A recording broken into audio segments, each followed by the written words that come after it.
Sur l'actualité, il y a des partis qui disent avoir une velléité de rassemblement. On entend union de la gauche. Union de la gauche, et ils disent, avec le chef de file contesté, puisque entre eux ils contestent, donc le chef de file, avec pour objectif de nous enlever par tous les moyens au pouvoir en 2025. Ils disent, ceux-là, en 2025, il faut qu'on les enlève. Je voulais m'adresser aux jeunes qui sont dans cette salle. La politique peut être noble. La vraie politique, je le dis partout où je passe, parce qu'il y a deux conceptions de la politique.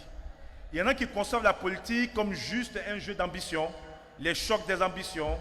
On veut être quelqu'un, il faut qu'on soit, ôte-toi de là pour que je m'y mette. Ça, c'est une certaine école de la politique.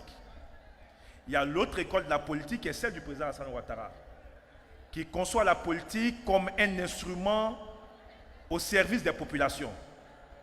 Un instrument qui nous permet d'agir tous les jours pour améliorer les conditions de vie de nos populations.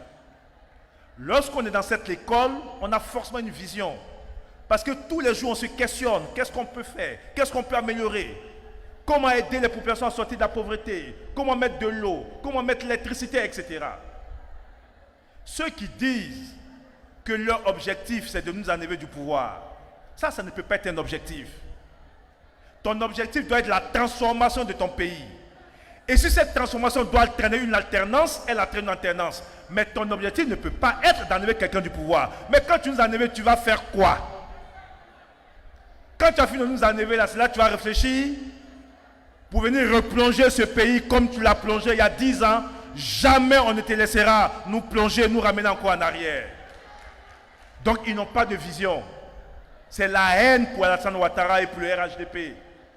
Ils sont jaloux. Ils sont consumés par leur haine. Ce n'est pas l'union de la gauche, c'est l'union des haineux, l'union des aigris, l'union des jaloux contre les réalisations du président Alassane Ouattara. Ensuite, je m'adresse encore aux jeunes. La gauche, là, c'est une signification. Les idéologies politiques, gauche, droite, socialiste, libérale, c'est une signification. Et en fonction de l'idéologie, ça ramène à des valeurs. Oui, la gauche défend des valeurs. En Europe, quand quelqu'un dit qu'il est de gauche, il est contre les discriminations. Vous allez voir les partis de gauche qui sont contre les traitements qui sont faits aux immigrés, qui sont pour l'intégration de tout le monde, qui sont pour une justice sociale. Tous les enfants doivent aller à l'école de façon égalitaire. Ici, ceux qui disent qu'ils sont de gauche sont ceux qui ont trié entre les Ivoiriens, qui est étranger, qui n'est pas étranger. Ceux qui sont de gauche sont ceux qui ont chassé les gens pour qu'ils rentrent dans leur pays. En réalité, c'est l'extrême droite. Ceux qui disent qu'ils sont de gauche, en réalité, ce sont aujourd'hui, peut-être qu'il y a 20 ans, 30 ans, ils étaient de gauche, mais aujourd'hui, c'est des partis d'extrême droite. Est-ce que vous avez compris? Ce sont des partis d'extrême droite.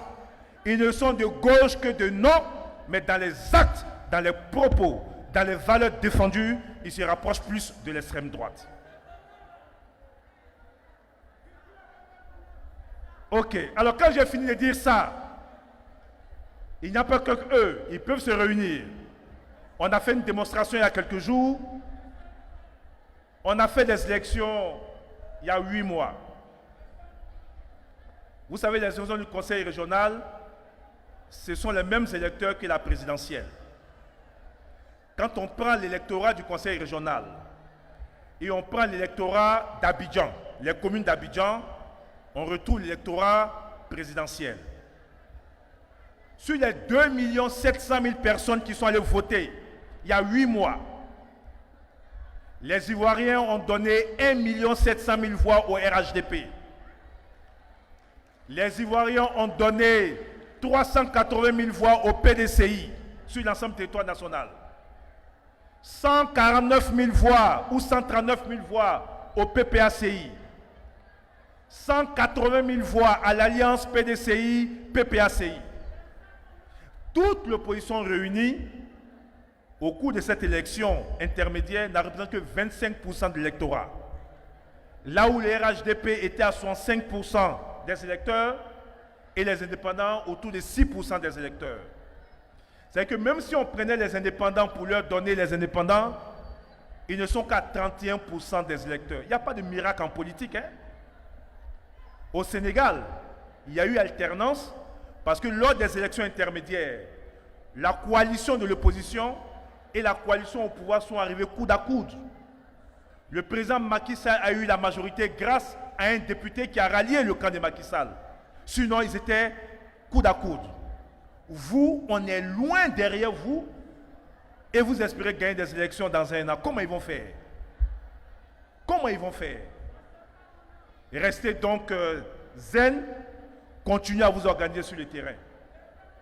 Continuez à vous organiser sur le terrain, continuez à faire un maillage du territoire et donner, comme vous avez promis, 1 million d'électeurs nouveaux au RHDP pour nous permettre de creuser encore donc l'avance que nous aurons en 2025.